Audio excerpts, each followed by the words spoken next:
I'm back.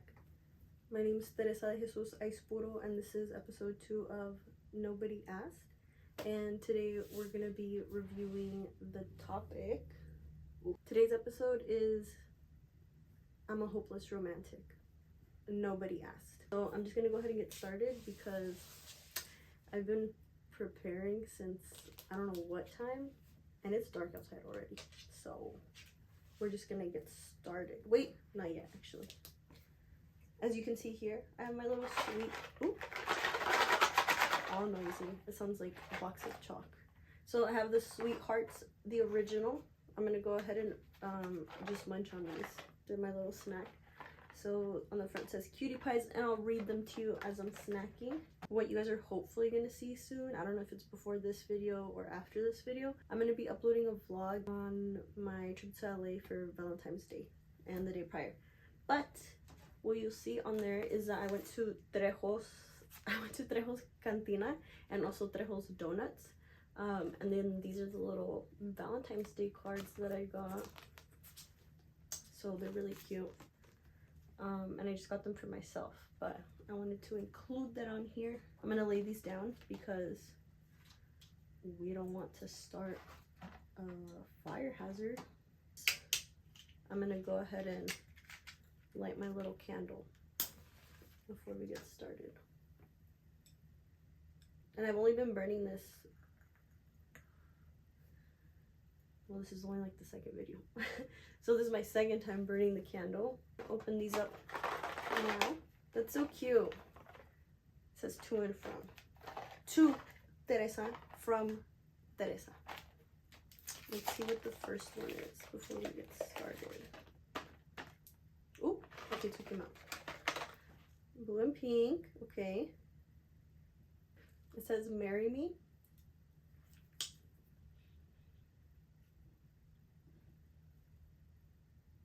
I literally do not know what this says, and it's not because I'm blind. Yeah, I don't know what that says. Like literally, oh well, free one. We'll do one more.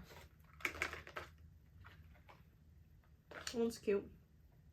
It says XOXO.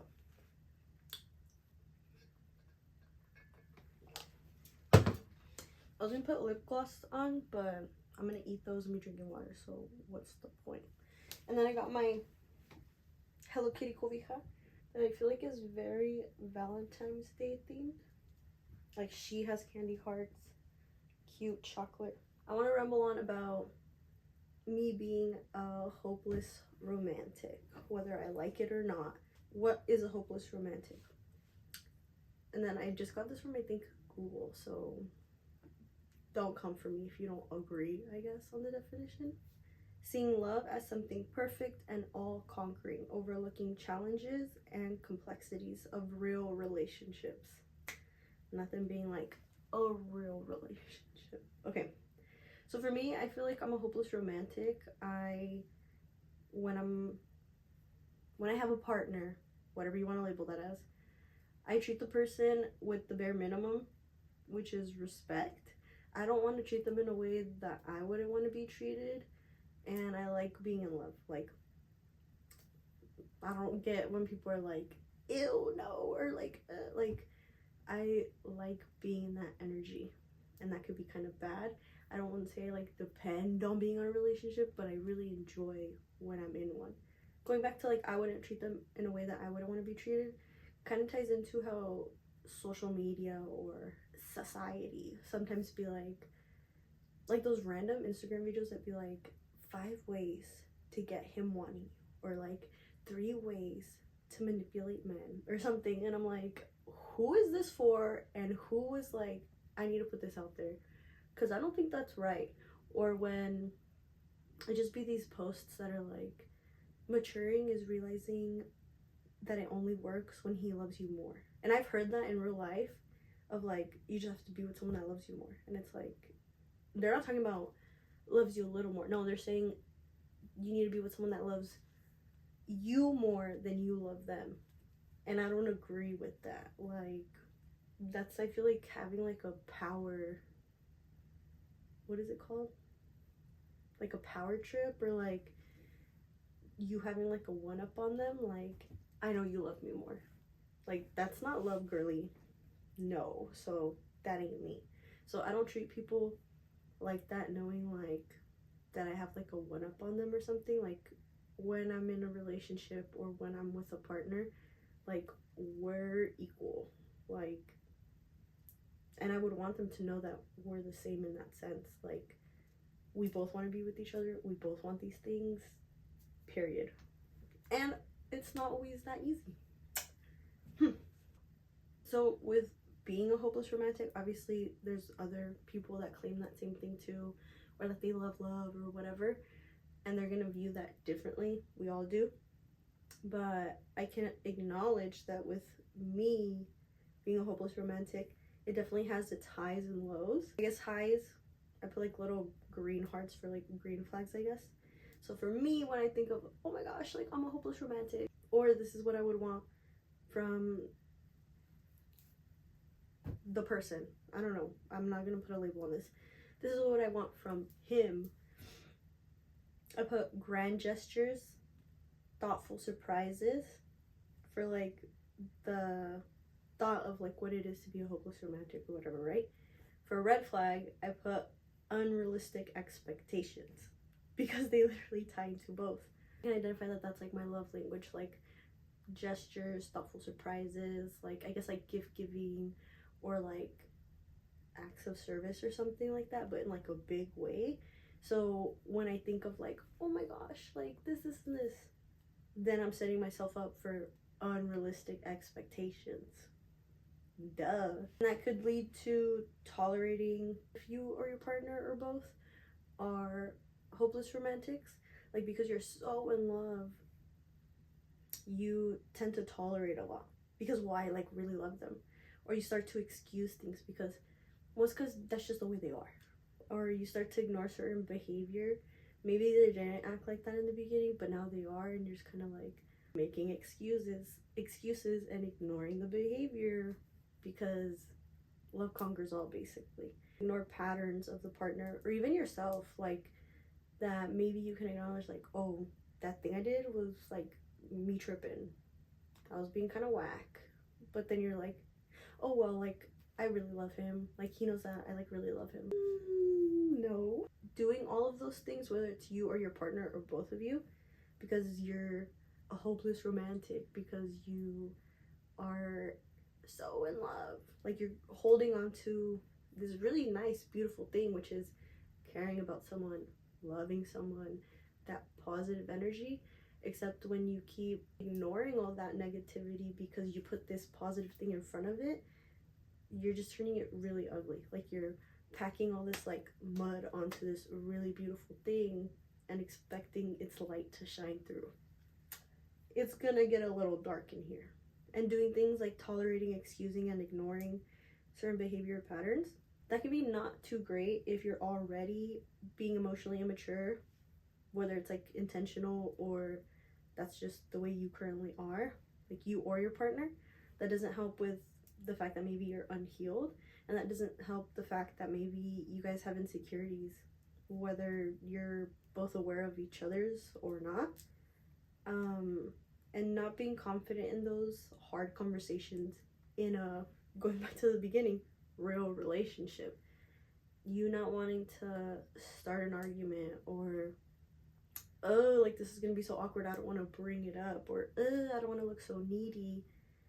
But he knows that I care about him, she knows that I love her, so this light is like bigger than me having to have that conversation. It's like, no. Like, in past years, those were all my cons, but I would just be like, I mean, anyways, I'm getting a little used to this, so I'm not as anxious as before. I'm gonna keep my water here, but I just feel like still kind of tongue-tied. The hell does that say?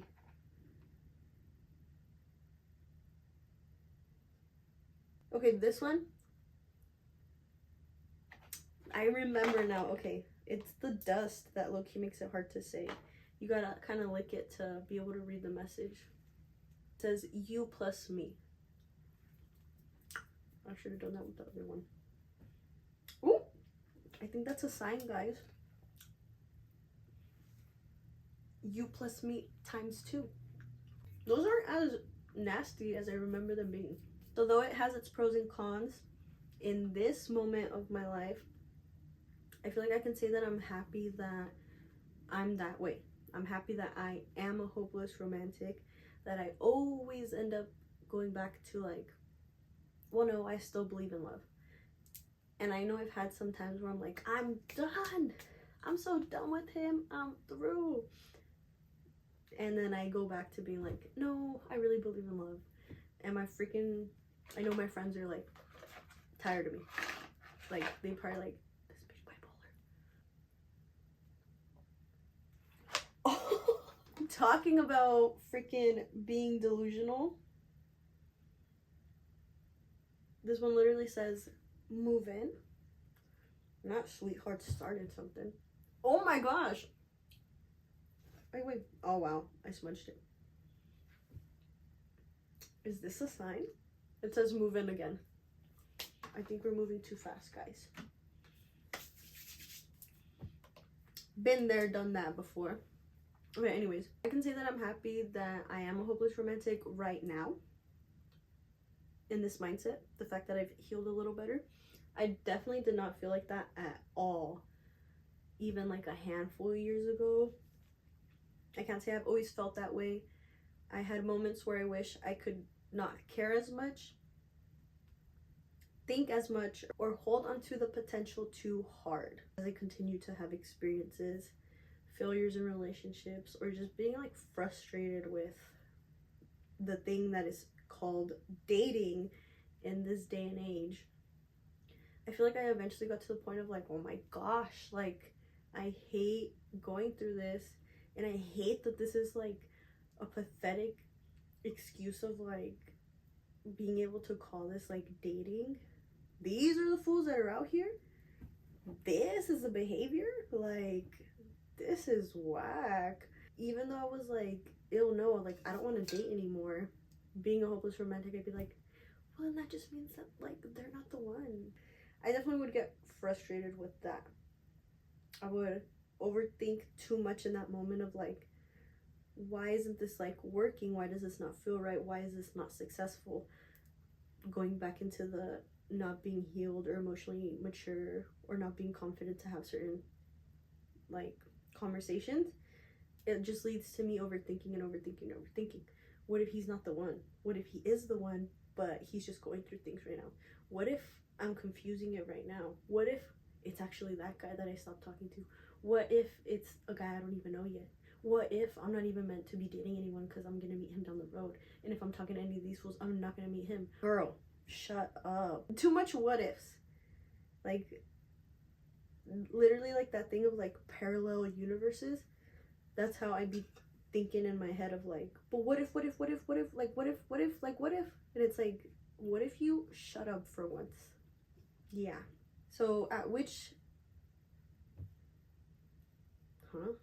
one point, my life led me to make decisions based on this frustration that I was having with dating. Being frustrated that I care so much. Being frustrated that I overthink so much. Being frustrated that I hold on to potential too much, that I literally was like, I'm done.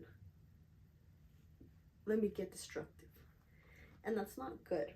The mindset of like, what's the point of wearing my heart out on my sleeve? Like, being open, being genuine, like, hey, this is what I want. Hey, like, I don't just casually date. Like, if I date, it's because I like really like you or whatever, right? Or being a good person, like that thought of, I don't want to treat others like how I would want to be treated, to fools that should have had it coming, like did have it coming, of like but whatever. I didn't care to, I guess, be positive anymore. Like, it never had gotten me anywhere because I was indulging in like a negative mindset, and that being tied to like a dependency of smoking. that I just would overthink, and I'd just be kind of like, F this. I didn't read that one. Oops. I'd be like, F this. I don't care. Bye. I'm gonna go smoke. And I know that people are like, what does that have to do with like dating? But for me, I think I would get too tied into like, dang, like I'm alone, or like, dang, like I'm not talking to anyone, dang, like my phone is so dry. I'm gonna go smoke. So just fill my, like, distract myself of like all these thoughts that I had in my head, because I'm like a hopeless romantic. And that kind of ties into like a whole nother concept of getting used to being alone. Being in my solitude. I'm trying to correct myself. I'm not alone. I'm in my season of solitude. Distraction on like how alone I was, because I literally would distract myself with like being out of my head because I was getting high. Cutie pie. That type of behavior eventually led to me failing at attempting to date casually and convincing myself that I don't care. I failed at that because I literally set myself up to do something that I hate. Like, I was so like trying to convince myself like, no, but this is better than me being upset that things don't work out. This is better than me being alone. This is better. Like, it was not better. It was not better. Girl, this one says meet mom, question mark. These seem a little mature. People give these up for kids, talking about moving, talking about meet my mom. I would end up hurting myself regardless of what I was trying to convince myself. Like I said, of like, well, this is better than me being alone. This is better than me being sad. This is better than me not having a successful relationship.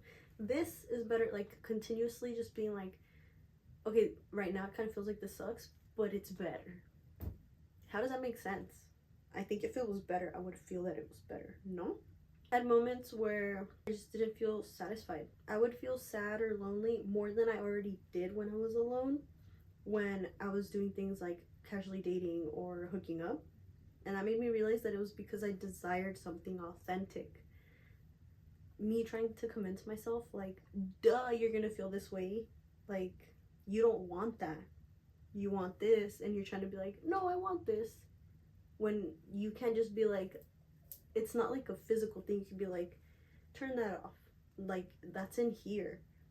And I was trying to, I guess, block what I felt in here with like what I saw. And it was not working. That delayed my like healing process so much. I realized it was because I still desired an authentic, longing, emotional connection, and my emotions would confuse that with the physical. Even if I was trying to convince myself this is a better option, it didn't feel right. Like, if you're gonna hook up with people, you're gonna hook up with people, whatever. Wait, like, I don't want that, but it seems like everyone just wants that. Maybe this is better, just spending like my youth casually dating, just having fun, just seeing what's out there. I didn't want that, but I was being convinced so much of like, oh, like, you don't get your feelings hurt if you're just doing you. You don't get your feelings hurt when you make it clear to yourself that this isn't serious. Like, if you already think that, then I think that's easy. I didn't think that at all, and I'm over here trying to lie to myself and convince myself that that's what I want. Whole phase culture excuse, I just was like, this ain't for me. Eventually would confuse me, the physical with the emotional, and I'd be like, I need to cut this off now. Sugar pie. Even if it wasn't physical, I would find myself feeling so bad when I would get home. Like, I would be crying or frustrated because I'm over here doing this lame shit and not getting anywhere where I wanted to be. Ghetto. Dating apps, seeing people, hookups, etc., they just are not for me. Like, I'm here intentionally, my free will, wasting my time. Like, that's an unpopular opinion. People will be like, you're not wasting your time. Yes, I am. I'm not having fun. Like, I'm really not. When I indulge in my hopeless romantic side, that's literally like my natural form. I can't pretend to not care and continue to talk to someone. That's what I learned when I was trying to convince myself that, like, even though I was trying to be like, no, this is not serious, no, I don't care, no, this and this, my emotions were not that easy to turn off, and I would end up having to, like, end things before they even got started. Like, I'd have to be like, I'm actually good. And I realized with dating apps, like, there's no point in me being on there. The conversations that would come from that, I'm a cutie pie. Just would get started.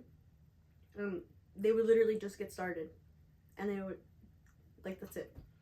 Or it'd be like a conversation gets started, it moves to text, and then yeah, maybe you're texting someone for like what, like a week or two. Like a waste of time, like a waste of my energy overthinking how I should answer and all that. Like, ugh. And then fools be getting all mad at you when you're like, hey, like, no worries, I think we should just stop talking and like we're cool. And they get butthurt. They're like, what? Why? Like, no, like, what did I do? It's like, nothing. That's literally it. You did nothing. Nothing. No intention. So I'm done. Wink, wink. There's nothing progressing. If we're just like at a standstill, like, bye. The return back to like, no, I'm gonna like leave all that. I do want a relationship, and like, I just want to be optimistic. I want to be positive. So I went from being negative to like, okay, I'm gonna try again, okay. And then that's a slippery slope because of social media and society. They like to throw that, like, if he wanted to, he would. He just doesn't like you that much thing in your face. And I can definitely say that I've said it because it does have like some truth to it. If a dude wanted to, he would. Just like I said with those guys. Oh, but like, what did I do? Nothing. You didn't do nothing. Like, if you wanted to do something, you would have done it. Oh no. Hello? Me being a hopeless romantic, me trying to be considerate, me being so careful and overthinking and caring so much, I would forgive a lot of like times where maybe someone didn't really put an effort into me, and I'd kind of be like, well, like, maybe they just had like a lot to do. Like, maybe they have other stuff going on that I just didn't know about. Maybe. And that's not just with one person. It'd be a couple, and I'd be like, actually, y'all are whack, and I'm done. I kind of do think there's a truth to that. You need to pick and choose your battles because it doesn't apply to everything. I had a coworker tell me, and he was like older, he's a father, he's a husband, and I feel like I could, some of y'all are gonna be like, no.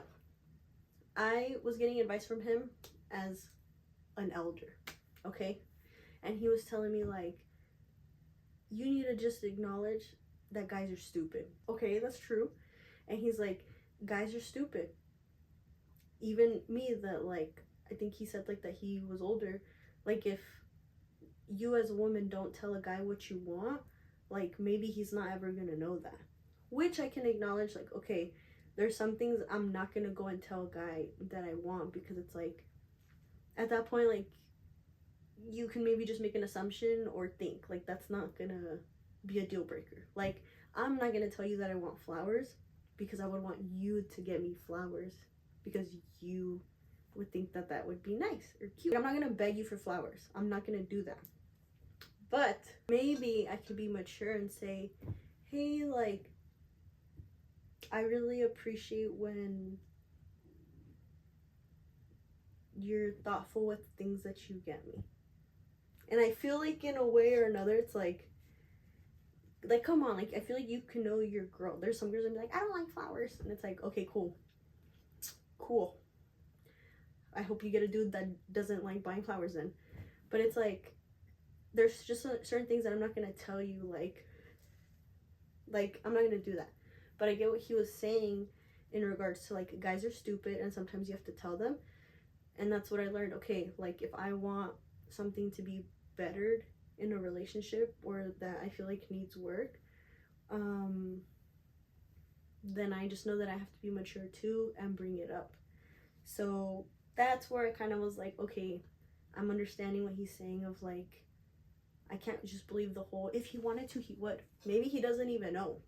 But that's where it changes. When you make this aware to your partner and they still don't act on that or do anything or take it into consideration, then it's like, okay, like, now I can apply it.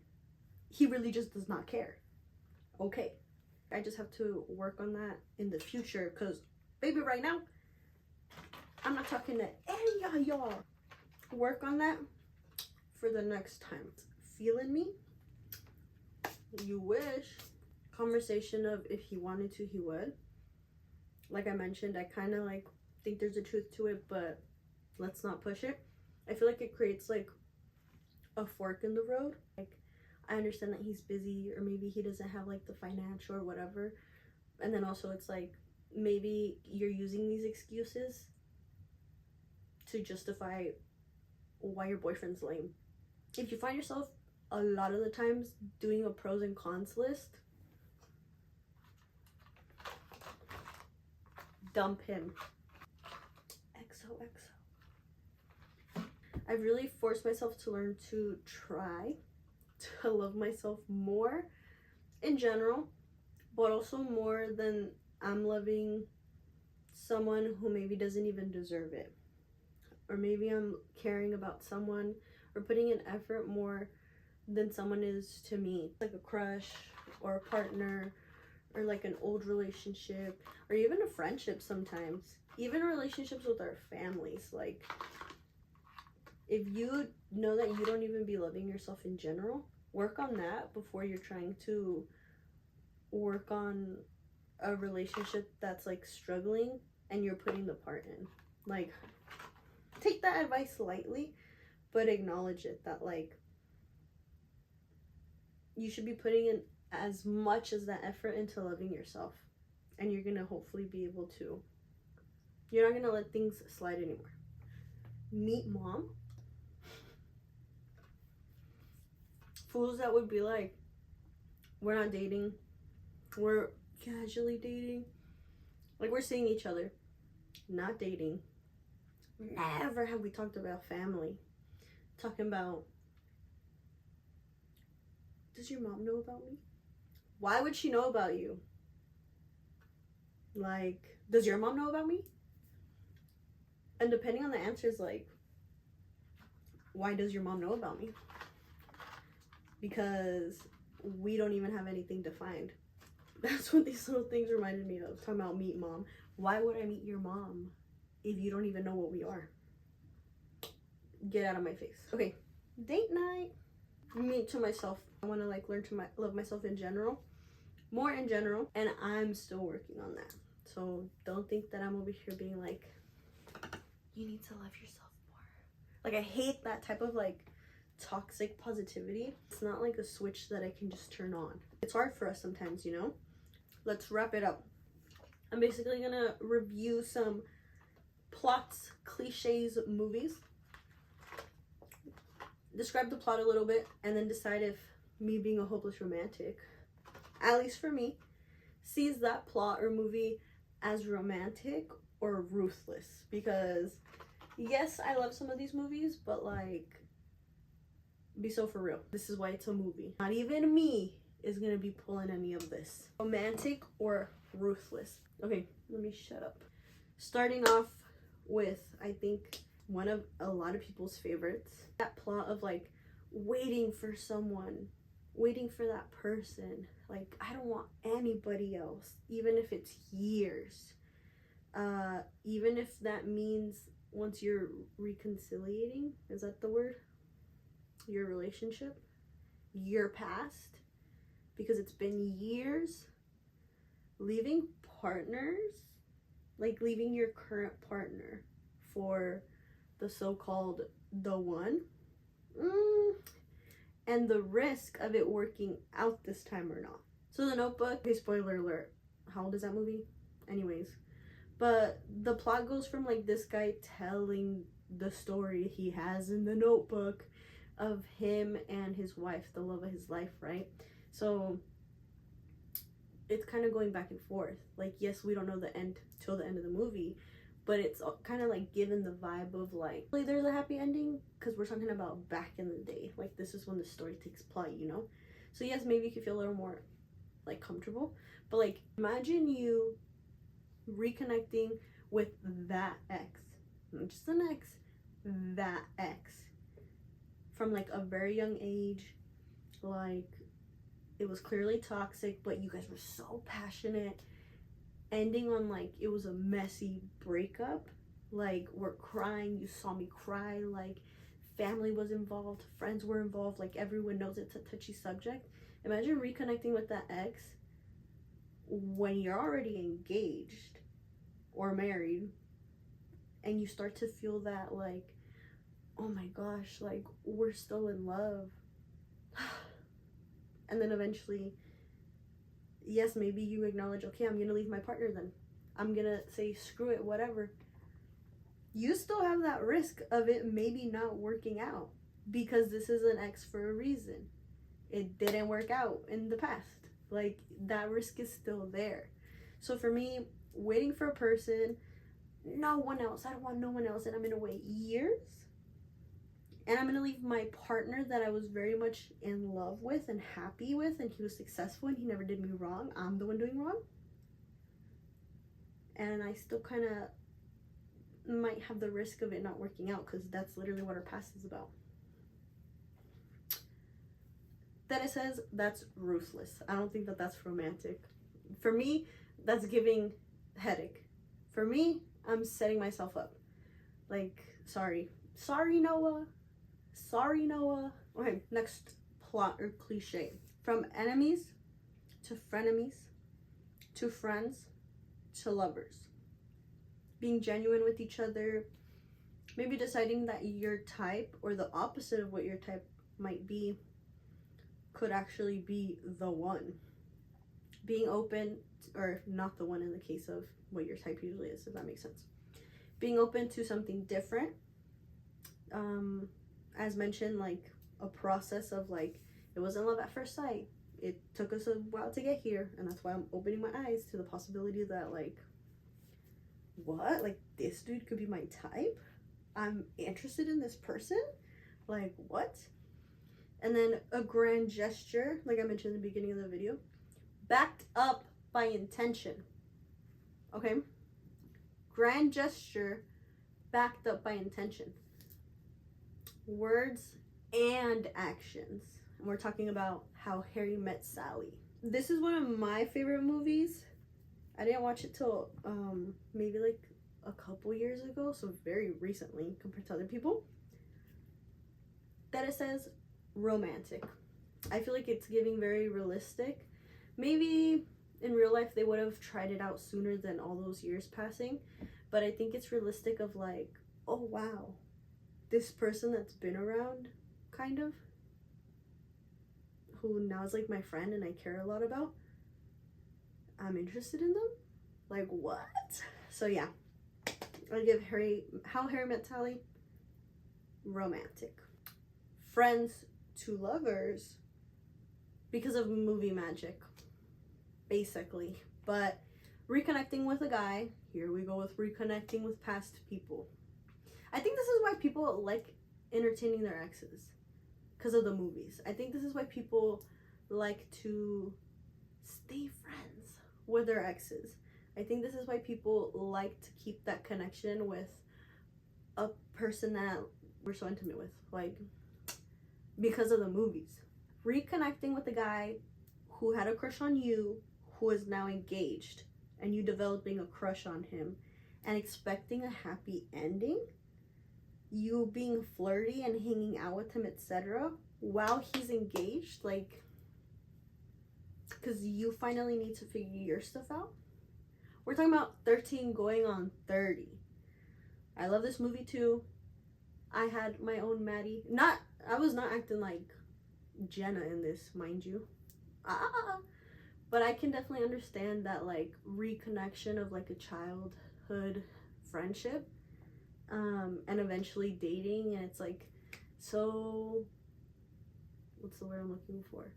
So innocent, but to experience that as like adults or young adults or whatever, I get it. So that's why I love 13 going on 30. You're not gonna catch me acting like Jenna, because what are you talking about? You're doing all this, sticking your tongue out at him, falling at the park off the swing, him being on top of you while he's engaged. That fool didn't even tell you. Like, and you expect a happy ending? That it says ruthless. I love that movie, but nah. Love at first sight, at least from my perception of the movie. Love at first sight, instant connection. Leaving partners for the one. But mind you, consider the settings. You're kind of with someone that you don't love compared to the Notebook. You're kind of forced to be with someone because of society and your financial state. I guess you tolerate this guy, but do you love him? And holding back from saying how you feel because of insecurities.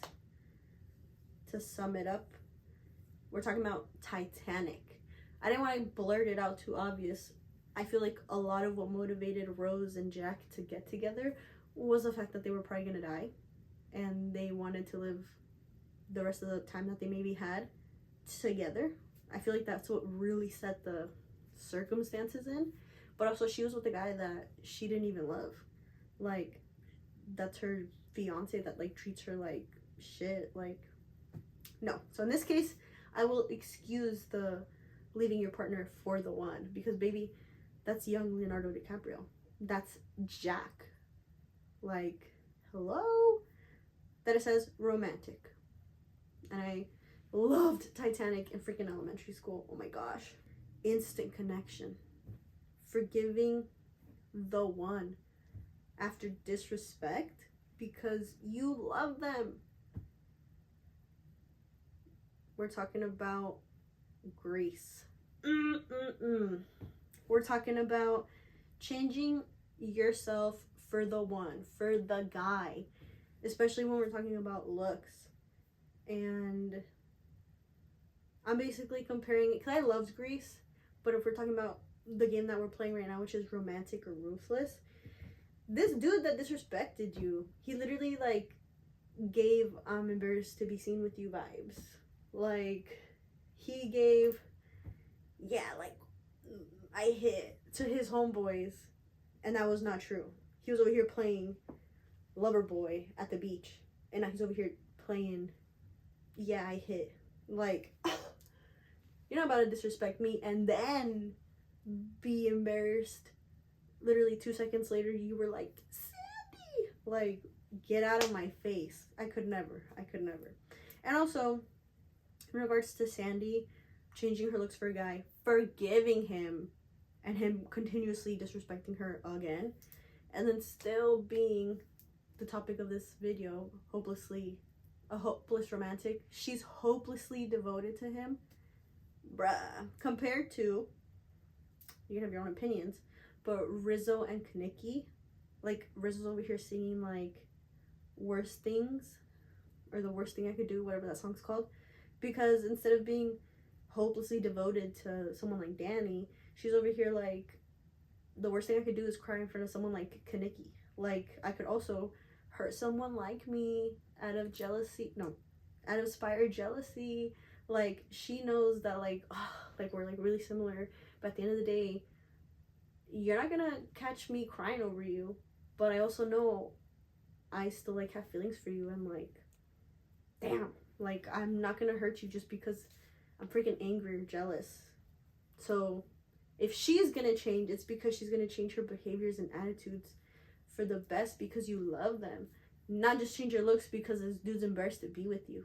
Excuse me? But Grease, the main characters are Danny and Sandy, so I'm gonna have to say ruthless. That it says ruthless for that, not romantic. Sorry about it. And to close this off, I love you. Summarize it. I'm a hopeless romantic. I want to be optimistic. I want to change things that I have to work on for what I think is going to be like my future partner that is going to change the things they have to work on. So once we come together, we'll do good, you know? But right now, I'm minding my business. I'm gonna continue being a hopeless romantic, but leave me alone. To anyone that's out there, I don't feel like you should give up on being a loving person, but I feel like you just need to just be smart, especially if you have a history of letting fools manipulate you, even if you think you're not getting manipulated. So just be careful. With that being said, I hope that you guys had a happy Valentine's Day. I had a pretty great Valentine's Day, and I spent it by myself in LA. So when you guys see that vlog, maybe that motivates you for future things to do for the rest of this year, because we're still kind of in the middle of January. Whoa. We're still in the middle of February. And if not, then maybe that motivates you for special events like your birthday or next year on Valentine's Day, because it definitely did for me. I think I went to LA just being like, I'm gonna go to a concert and I'll see what happens. I had such a cute Valentine's Day. I think that's might be sad, but this is like the best Valentine's Day I had, and it was with myself. Excuse me. It was so cute. Everything I wanted. Cute fits, cute experiences, fancy dinner, night out outside of where I live. Like, who's gonna treat me like I treat me? I don't think any of y'all hope. Happy Valentine's Day. I hope you guys had a good one, and I hope you liked this video. I hope you guys will like the vlog once I post it. And thank you for watching another episode of Nobody Asked. I hope you stay tuned, and let me know what you did for Valentine's Day, or let me know if you agree. Let me know if you agree with the movies, if they're romantic or ruthless. But yeah, bye.